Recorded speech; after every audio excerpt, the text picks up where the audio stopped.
The first day we participated in the ceremony and we moved on to some of the scanning on the next day using GPR and other techniques. Tonight, a northern British Columbia community embarks on a dark search for suspected unmarked graves. I could see us trying to seek out and hire more Indigenous staff to create a safer space for Indigenous youth. There's some young people with some bright ideas on how to deal with homelessness. I'm always hoping to eventually move up the ranks. And hopes of playing in the big league are alive and well in Montreal.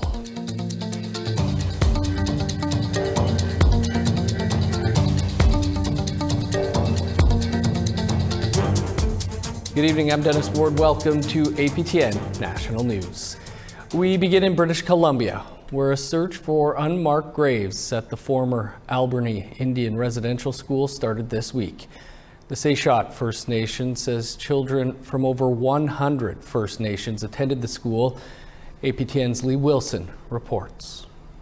The chief of Sechot First Nation says a search of the former residential school near Port Alberni is underway.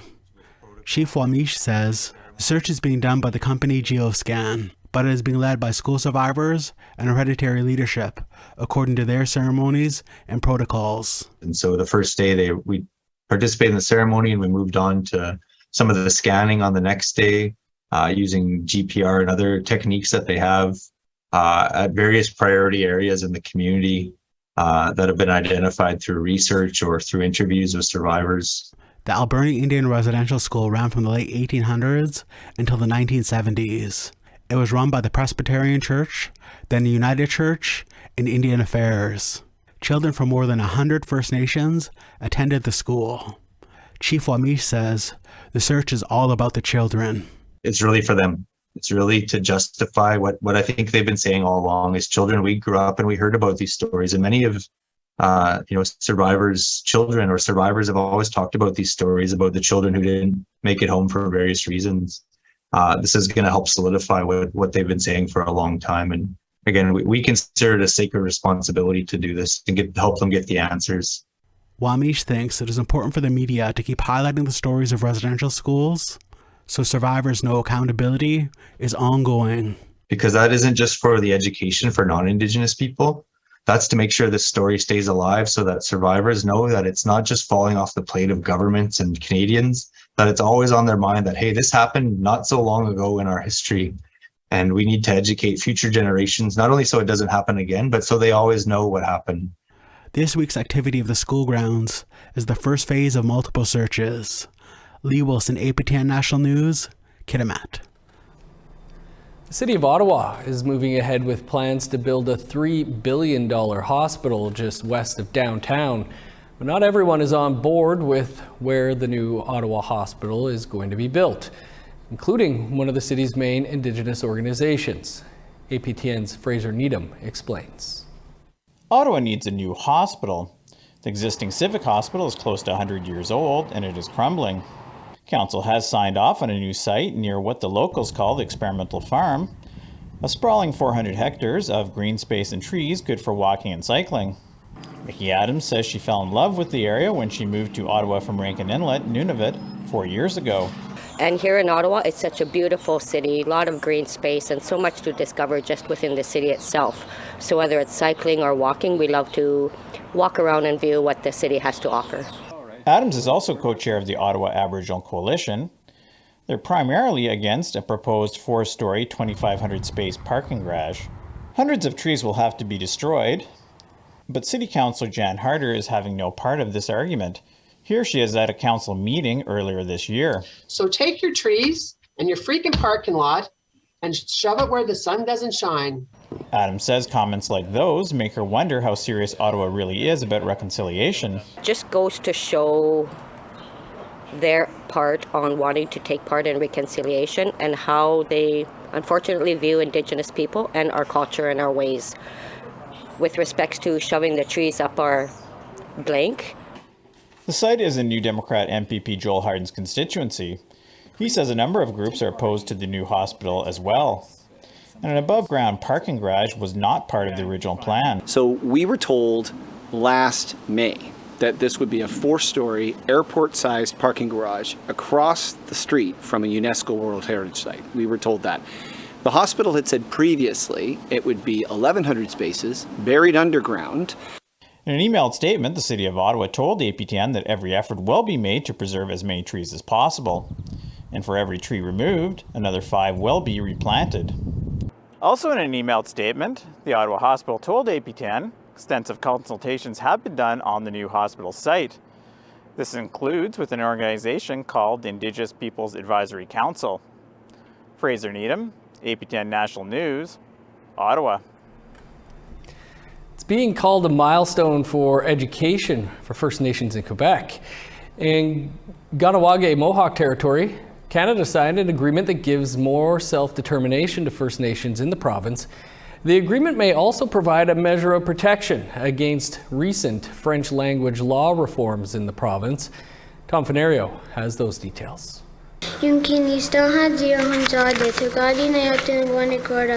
Yodonardio Lahash is speaking Kanyagahaga, the language synonymous with the Mohawk people.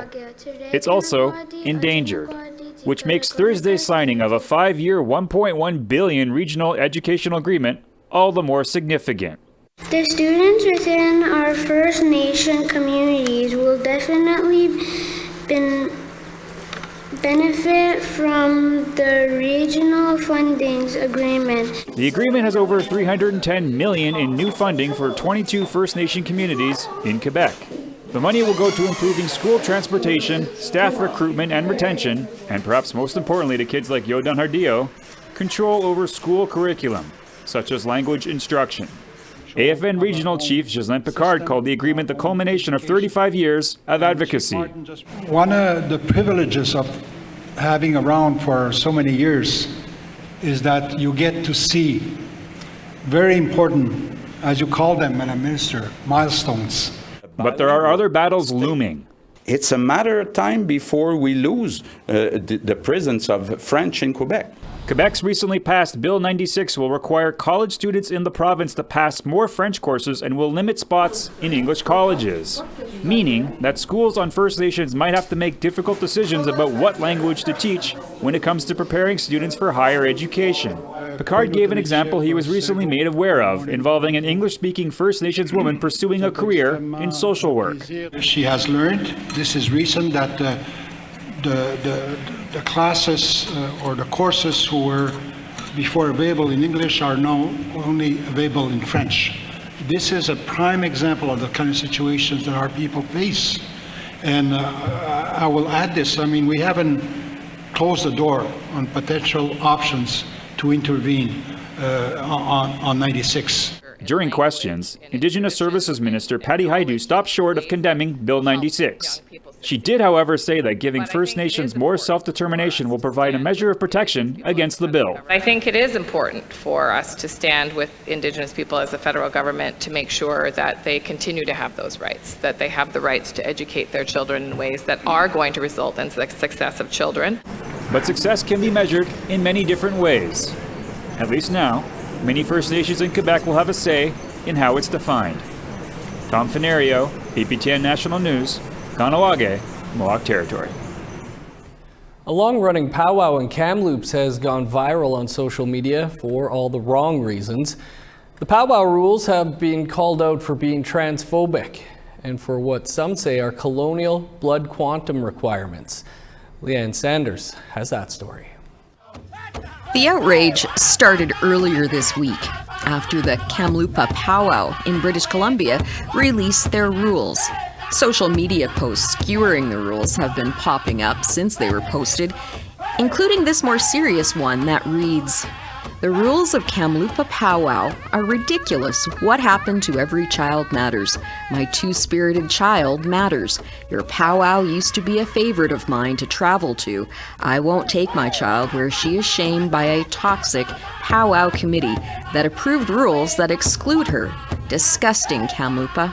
The committee has posted a videotaped apology, but says it may be hard for them to recover from the harm done. They tried to explain where those rules came from. An elder got up to speak about the woman's jingle dress and how the gender needed to be corrected, that it needed to be the woman. And then the rules were changed from there. And then also with respects to being a quarter First Nations, at the time there was a young man who came over from Germany, and he danced and he placed at our powwow, which upset a few people. The apology and explanation may not go far enough, with contestants pulling out of the powwow and even some volunteers refusing to take part. Leanne Sanders, APTN National News, Saskatoon.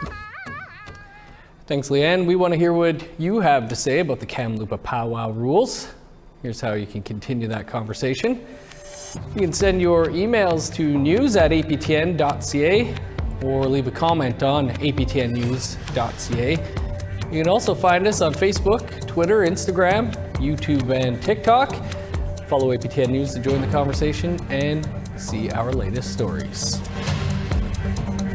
Time to step aside for a quick break. Coming up, looking to remove the obstacles that the youth face.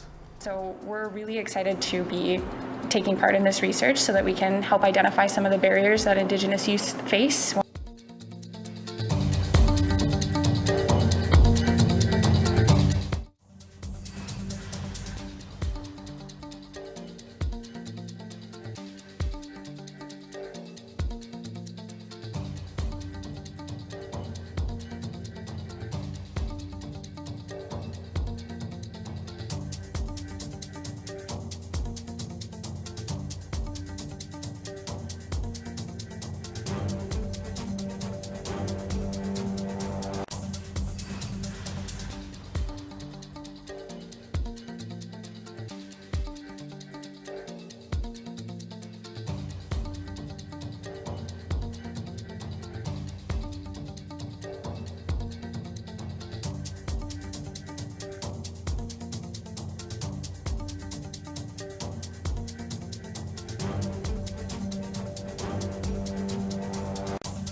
Welcome back.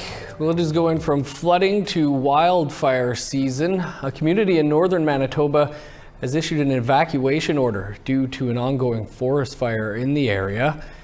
The order for Pucketawagan was issued shortly after 3 p.m. Thursday.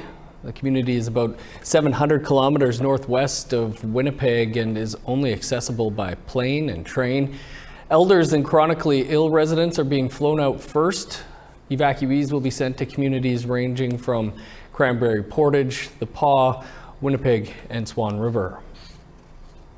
An aggressive wildfire is spreading just west of Lytton, BC, the same community that was all but wiped out by a massive blaze just last summer.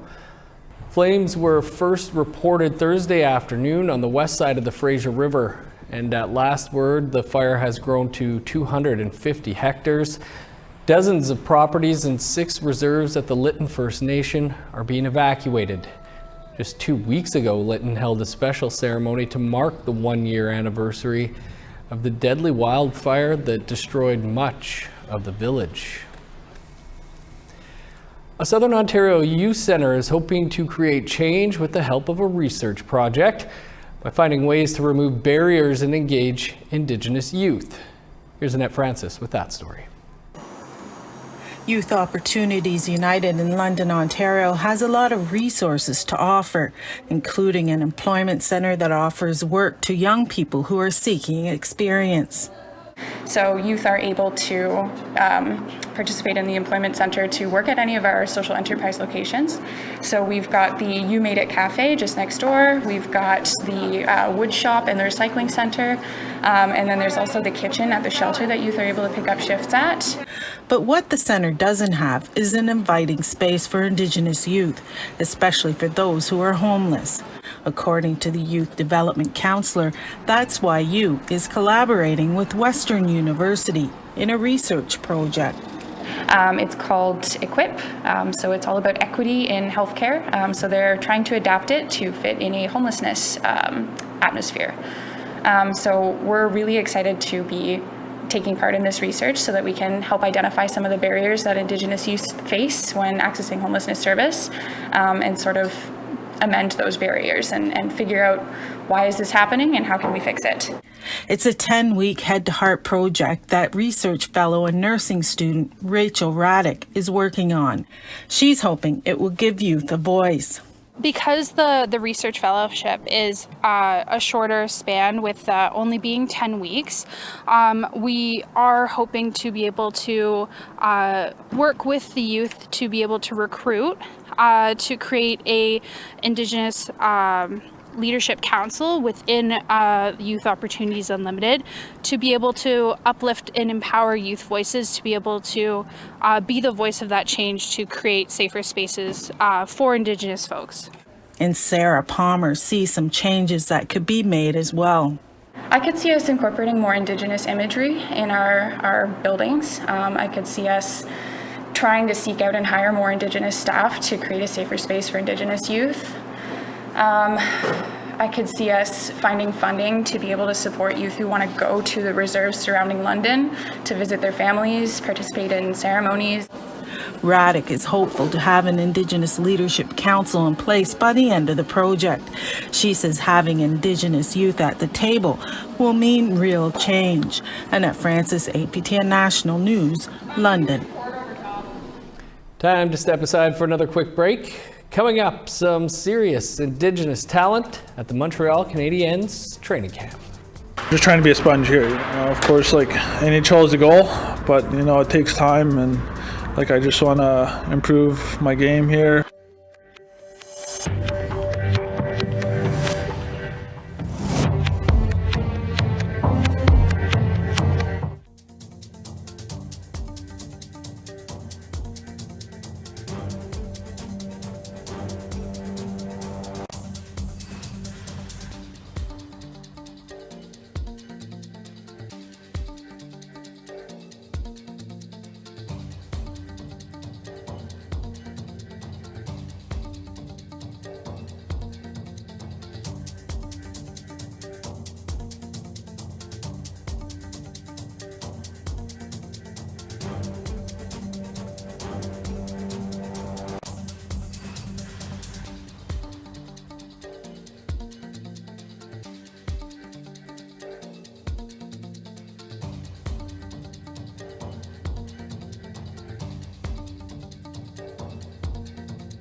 Welcome back. Time now for our photo of the day.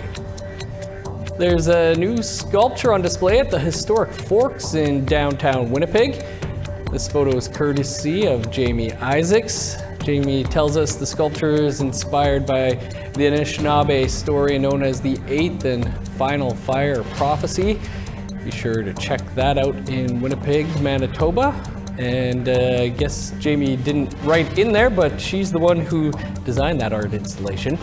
You can send your photos to share at aptn.ca, and it might be our next photo of the day. Now let's take a look at tomorrow's weather forecast. Starting on the East Coast, 27 in Halifax, 28 for Fredericton, 23 in Kuujjuaq, 20 in Nain, 29 with showers in Montreal, rain and 27 for Val-d'Or, sunny and 28 for Sault Ste. Marie and North Bay. In Northern Ontario, 28 in Thunder Bay, 31 for Sioux Lookout, 29 with showers in God's Lake and Norway House, 31 with rain in Winnipeg, 32 and showers in Dauphin. A sunny high of 35 for Regina, 34 in Saskatoon, 31 in Meadow Lake, rain and 32 for La Ronge. In Northern Alberta, 25 for Grand Prairie, 26 in Peace River, 33 under the sun in Lethbridge, 27 in Edmonton, 23 with showers in Vancouver, sunny and 30 for Kamloops, 21 with rain in Prince George, 20 in Smithers, plus 16, in Old Crow with rain, 18 in Whitehorse, 24 for Yellowknife, 21 and rain in Norman Wells, 5 in Sax Harbor, 15 for Paulatuck, sunny and 19 in Arviette, 18 in Whale Cove and Baker Lake, 8 in Resolute, 16 in Igloolik.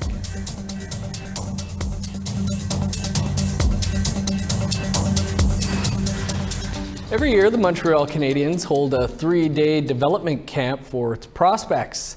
And you don't have to be a fan of the team to appreciate that this year's camp has some serious Indigenous representation. Tom Fenario has that story.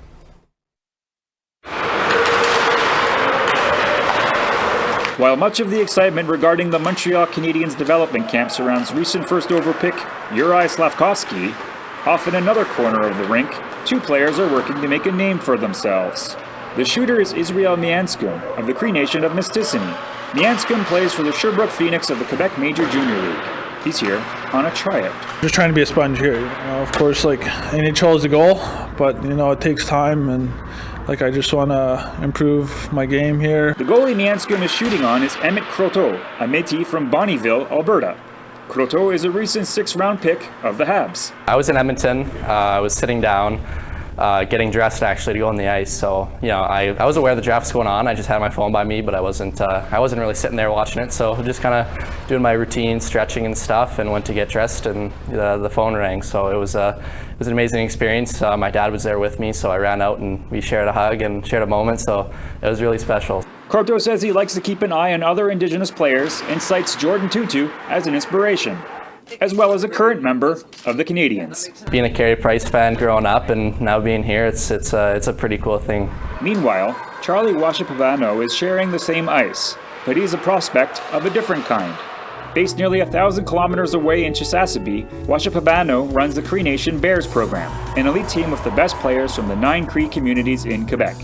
While he says he's here to take what he learns back home, he's also got an eye on his future. I'm always hoping to eventually move up the ranks. It's something I've looked at in the last few years, but if an opportunity presented itself where I could, possibly take on a challenge, I'd obviously take a long look at it. I'm obviously based at home. I'm settled at home, but in the hockey world, when chances like this come up, you jump at them.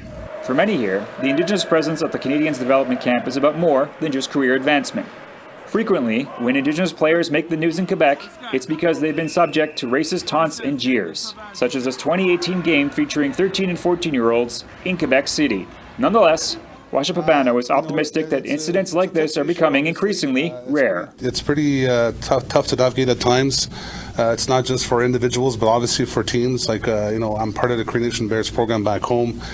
We obviously still go through some hurdles year after year, but I think the more you have dialogues with people, the more it helps, the more it kind of flattens the playing field. But at this point, I think things are always going to get better. For his part, Nyanscombe says he hasn't experienced racism playing the game he loves.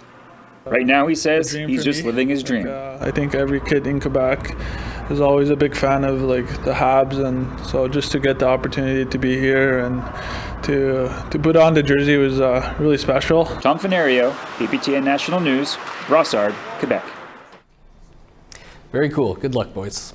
Sad news to leave you with tonight. Pat John, the actor who played Jesse on the Beachcombers, has died. John was a member of the Seashelt First Nation near Vancouver, British Columbia. You and Nick don't need any help on the boat, do you? Afraid not, Pat. Maybe in a couple of weeks. Things are slow. Not much work anywhere. No problem. I just thought I'd ask. Well, thanks for everything, Jesse. Pleasure, Pat. Oh, by the way. Yeah? We're having a little celebration here later. Sort of a tribute to Molly.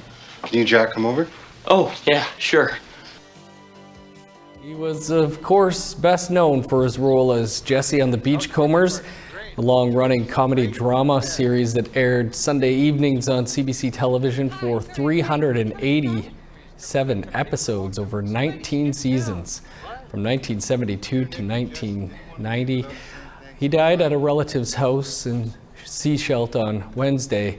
The cause of death has not been made public, but friends and family say his health has not been good for a long time. Pat John was 69 years old. 19 seasons, that is something else. Condolences to all those who knew Pat John. He played such an important role for Indigenous viewers. The Beachcombers is returning to APTN this fall. I'm looking forward to that. That's all the time we have for your APTN National News for this Friday. For more, visit our website, aptnnews.ca. I'm Dennis Ward. Thanks for being with us. Have a great night.